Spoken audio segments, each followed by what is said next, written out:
El panorama musical català està passant per una temporada excel·lent, molt activa i ple de grups i d'estils diferents. De fet, sempre hi ha coses noves per explicar. I avui la novetat ens la porta el Lluís amb els Espart, un nom molt nostrat per tenir influències, com diuen, per exemple, de Red Hot Chili Peppers o Ben Harper. A veure què us sembla a vosaltres.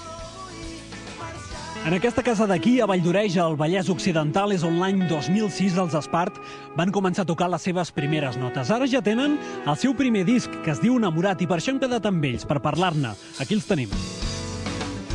Quedem amb 3 d'ells perquè ens presentin aquest primer CD amb què arranquen una carrera plena d'il·lusió. Han estat més d'un any preparant-lo per poder estrenar-se com cal.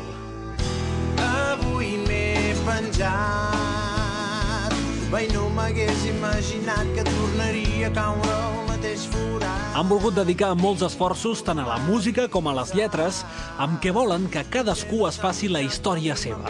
Tothom pot interpretar d'una manera diferent les lletres que escolta, no? I creiem que això és bastant important dintre de l'essència de l'Espart, no? De crear, fer sentir una mica al públic, no? I fer que la gent quan escolti i llegeixi les lletres que imagini i que interpreti el que I per aquest primer videoclip, els Espart han demanat ajuda als amics.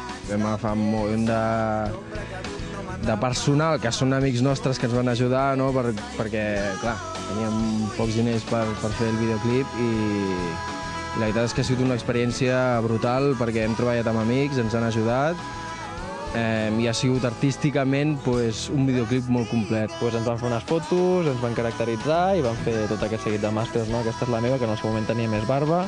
Aquesta és la noia protagonista del videoclip. Allà teniu el Pau, que ja no hi ha el piercing, però...